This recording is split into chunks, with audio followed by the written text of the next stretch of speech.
Magandang araw po, welcome po sa aking channel, Nov9 TV. Patalasasan po, meron po ba kayong mga properties na napapabayaan or non-performing assets? Plan nyo ibenta, pero wala kayong oras pagbenta nito. Kung ito'y pagkakatiwala nyo po sa amin, tawag lang po kayo sa aking numero, usap po tayo, gawan ko po ng video for free.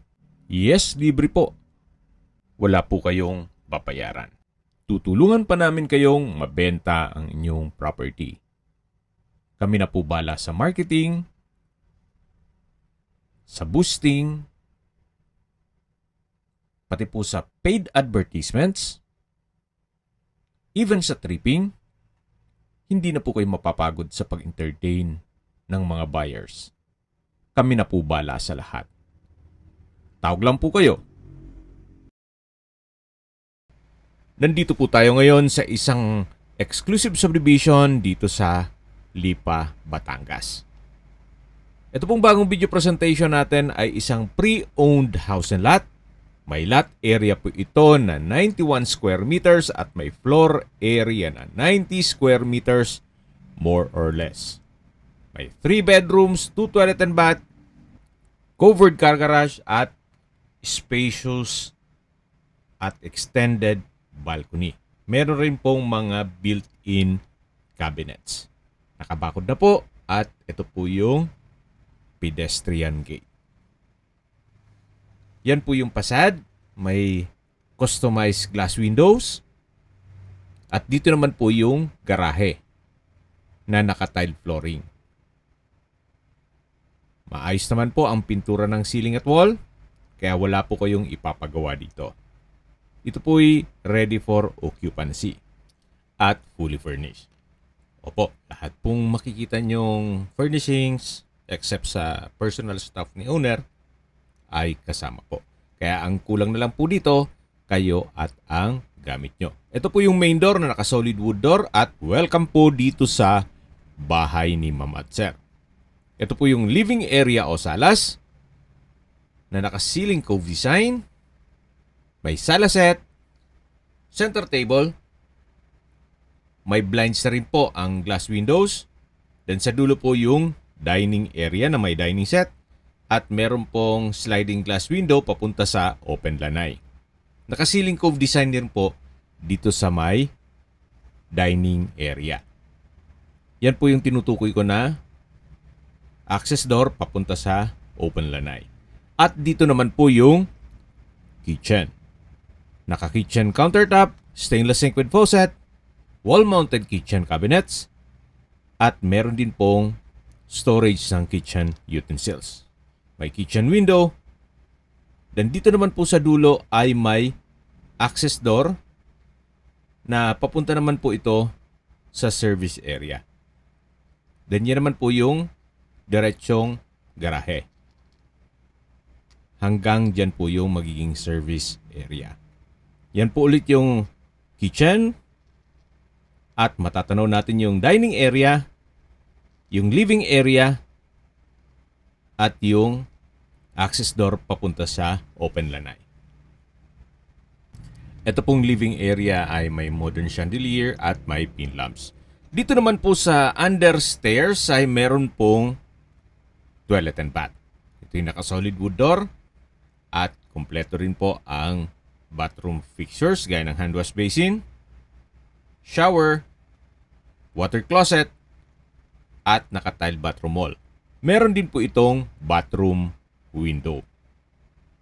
Balik po ulit tayo dito sa may dining area. At yan po ulit yung living area. Then yung main door. Ito naman po yung hagdan o stairs na kung saan naka-wooden handrail, tapos glass railing, at tiled staircase. Meron din pong staircase window na nag-serve as natural sunlight. At nandito na po tayo sa second floor, kung saan meron po ditong 3 kwarto. Check po muna natin itong kwarto dito sa dulo. na kung saan sa ngayon ginawa nilang stock room na naka-ceiling cove design Then meron din pong built-in cabinet, naka-tile flooring, at dito naman po yung second bedroom. Na sa ngayon, ginawa nilang opisina. Gawa ng work from home po sila. Naka-tile flooring, may pin lamps, at malaki naman po ang espasyo. Ito naman po yung toilet and bath. Kumpleto rin po ang bathroom fixtures. May hand wash basin, water closet, overhead shower, hot shower set, at from floor to ceiling po ang tile bathroom wall. Meron din pong bathroom window.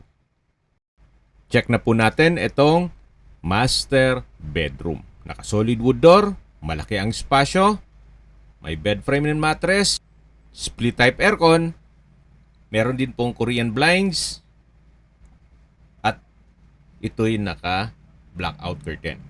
May sariling toilet and bath, may hand wash basin, water closet, overhead shower, hot shower set, tile bathroom wall, at bathroom window. Halos bago pa po lahat ng kagamitan, gawa ng pre-owned po ito.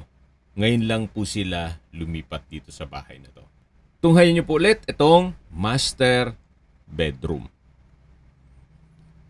At dito naman po yung built-in cabinet and drawer. Lalabas na po tayo. At ito po ulit yung hallway papunta sa mga kwarto. At dito naman po ay meron pong access door papunta sa balkonahe. Actually, ito pong balkonahe kung talagang malaking pamilya kayo, pwede po itong gawing another room. Napakalaki po nito. Pwede pang lagyan ng isang banyo. Yan po ang inyong mga magiging kapitbahay. Napakatahimik po ng lugar, sariwang hangin, at dito po sa Lipa, malamig din po ang klima. Especially pag bare months. At habang naglilibot po tayo, pag-usapan na natin ang distance, location at travel time. Mula po sa Robinsons, Lipa, De La Salle at Mary Mediatrix Medical Center Hospital, ang distance is 8 kilometers at ang travel time is 20 minutes. At yan po yung lagi kong binabanggit sa aking video na dapat nyo i-consider sa pagharap ng property ay yung meron pong malapit na hospital. Hindi ko naman po sinasabing sakitin kayo. Yan naman po for emergency purpose lang naman. At mula naman po sa Lipa Public Market, ang distance is 7.7 kilometers at ang travel time is 24 minutes. Mula naman po sa SM Lipa, ang distance is 10 kilometers at ang travel time is 28 minutes. Mula naman po sa airport or sa Manila, ang distance is 82 kilometers at ang travel time is 1 hour and 27 minutes. Wala pa pong 2 oras, nasa Manila na po kayo or mula Manila papuntang Lipa City. Ito po yung setback o likod ng bahay, napaikot po ito hanggang dito sa may service area. At doon naman po sa kabila ay yung open lanai na naka-tile flooring na rin po yan. Okay, sa presyo na po tayo. Binibenta po ito ni owner sa halagang 7.5 million pesos net. Ibig pong sabihin, si buyer na po ang sasagot sa lahat ng taxes at expenses with regard to documentation. Ito po titulado, buhay po ang may-ari, kaya wala po kayong magiging problema sa documentation o sa transfer ng title. Kung may mga katanungan po kayo, tawag lang po kayo sa aking numero. At sa mga kababayan naman natin nasa ibang bansa, meron po akong WhatsApp, Viber, Telegram, Signal, at same number lang po. 0917-316-3399. Sa mga nagtatanong naman po ng aming Facebook, meron po aming Facebook page na Nov9TV at Facebook Real Video. Meron din pong TikTok at Instagram. May ibang YouTube channel po kami, the Nov9TV channel, Nov9TV Listings, Nov9TV On The Spot, Nov9TV Updates, at Nov9TV House Rental. Sana po naibigyan nyo ang video presentation. Paki-like and subscribe na lang po sa aking channel para ma-update din po kayo sa aking future listings. Kung sakali po hanap nyo yung mas malaking sukat ng lupa, meron din po kami ibang listings na pwede nyong pagpilian. Huwag po kayong mag-atubiling tumawag sa amin. Then, let us know your budget para malaman namin kung anong property pwede naming ilog sa inyo. Sa lahat pong viewers, subscriber at nagtiwala po sa amin, salamat po sa suporta.